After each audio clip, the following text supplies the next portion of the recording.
sweating isn't really like gym bros in Florida summers. It's a biological requirement. It's not just like part of your lifestyle. Like some people work out and sweat and all that, but you got to sweat. Ideally, you should sweat a few times a week. Sweat on purpose, like really sweat, but not obsessively, not painfully. It shouldn't be bad, just enough to get your body goes, oh, okay, there it is. So the rule of thumb is 3 to 5 times a week, you should sweat. Like 10 to 30 minutes, like a light sweat will count, but you don't have to look like you just fell in a pool. Some people don't sweat. You want to glisten a little. I don't sweat that much. Do you do things that you should be sweating? People that never sweat, like, a lot of times they feel wound tight all the time. They have poor stress tolerances. They have trouble sleeping. No.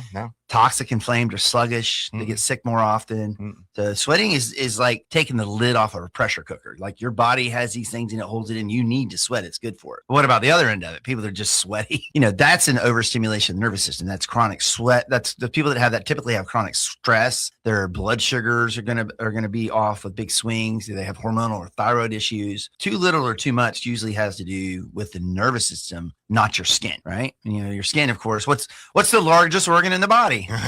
Your epidermis. What's it called? Epidermis. And it's your thermostat. It's your detox backup system. It's your mood regulator. Did you know it was tied into mood? Your skin? Yep. Sweating helps release stress hormones that signal safety for the brain. Yeah. Improves circulation, calm, anxiety, improves sleep. Like you feel calmer after sweating. And that's not willpower. That's biology. After you have an exertion running from the Bengal-toothed tiger, then after it's over, you stop sweating. And that's physiological that you can relax because you've survived whatever happened. It's not just in your brain. I moved, I survived, and now I'm safe now. And so that's how exercise reduces anxiety. That's how your sauna makes you feel calm. That's how a hot bath will make you chill out at night. So those are other ways in the wintertime when you don't feel like being outside to get in there. Take a good hot shower, good hot bath. It doesn't sweat your problems out, but you can definitely like kind of lower the volume on them. That's why I love my hot springs hot tub. If you don't exercise, it's not your thing right now. It's okay. You still got your options. That's once again, sauna, infrared sauna. There's places you can go around town to do that. Hot bath, Epsom salt soak,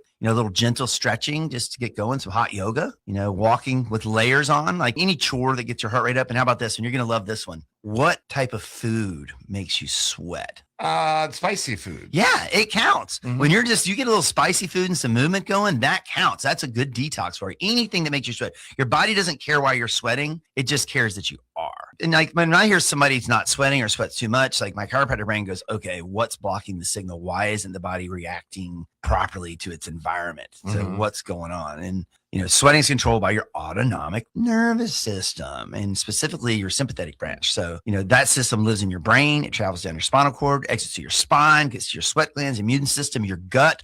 All those things are related to your nervous system, and all those things are related to sweating and has something to do with it. So if your spine isn't moving well, the signals don't get through with clarity. You can look over your shoulder both ways, the same. Cool. If you got a problem on one side, you should probably properly have your spine checked and see what's going on there. But sweating, your liver and kidneys do most of the heavy lifting. And when it comes to detox, sweat's like the overflow in the brain. But in the wintertime, you got to get there too. Just because it's cold, you don't want to avoid that because it's just so good for your body. It's so good for detox. It helps your kidneys. It helps your liver. It helps your mood. Okay. It helps your skin. When it's cold, most people just stop sweating altogether. We're not exercising. We're not outside. We're layered up. So your body loses one of its favorite ways to let stress go. Sweating is about that. It isn't about the heat. It's about release. You're running from sweating. You're running from the tiger, and then all of a sudden you don't have to run anymore. You're hunting the woolly mammoth and you've got this job done. Now you can relax. So there's a release after that. You're designed to be more relaxed after. That's why you feel better after the hot tub or hot bath or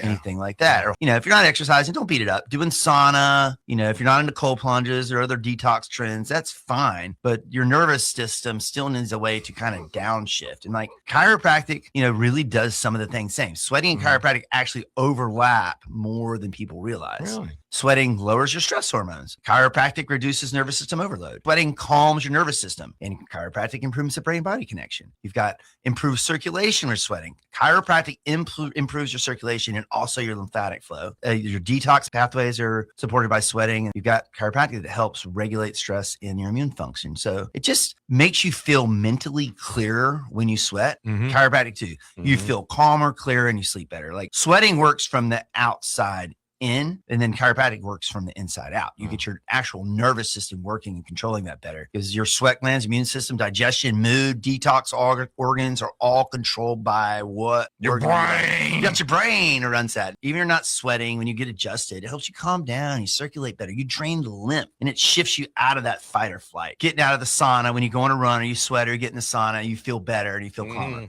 Same thing when you get adjusted. Your chiropractic gives you that physiological reset without actually having to go out and sweat. That's why people say they feel lighter. I can breathe better.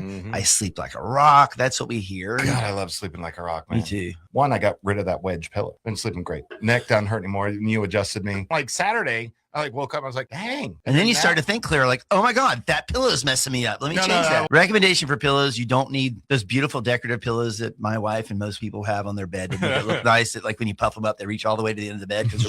That is not what you put underneath your neck. Okay. Those are for decoration. You want something that's malleable, like a feather pillow. I have organic goose down, but I also have the 2 for $30 at Costco. Those work just as good. Those are really my favorite pillows. You don't want your head up where it's looking straight down at your toes. You should be looking up at the ceiling or even a little bit towards your headboard. So that's the recommendation. That's what opens up that curve. Most people struggle with their curve in their neck. When you lose the curve in your neck, it's like straightening out a banana. What does that do to the fruit on the inside? Well, mushes it. Yeah, and that's your nervous system in there, and you don't want pressure on that spinal cord. Supporting the neck curve is an instruction we give almost all of our patients with how to use a pillow. We have active traction in our office that we do that's for patients before they get adjusted. That's the home instruction for almost everybody. You want to sleep on your back, ideally. I never sleep on my back. I've tried it. If you're there in a few minutes, but try that until you can't. Then your side's the next best, and then your belly is obviously the worst because your head's all twisted up. That's where I sleep the most. We'll work on that. On your belly? You're a belly sleeper? Get one of those big old fluffy pillows, put them between your knees, and it keeps you from rolling all the way over. You should be kind of mostly on your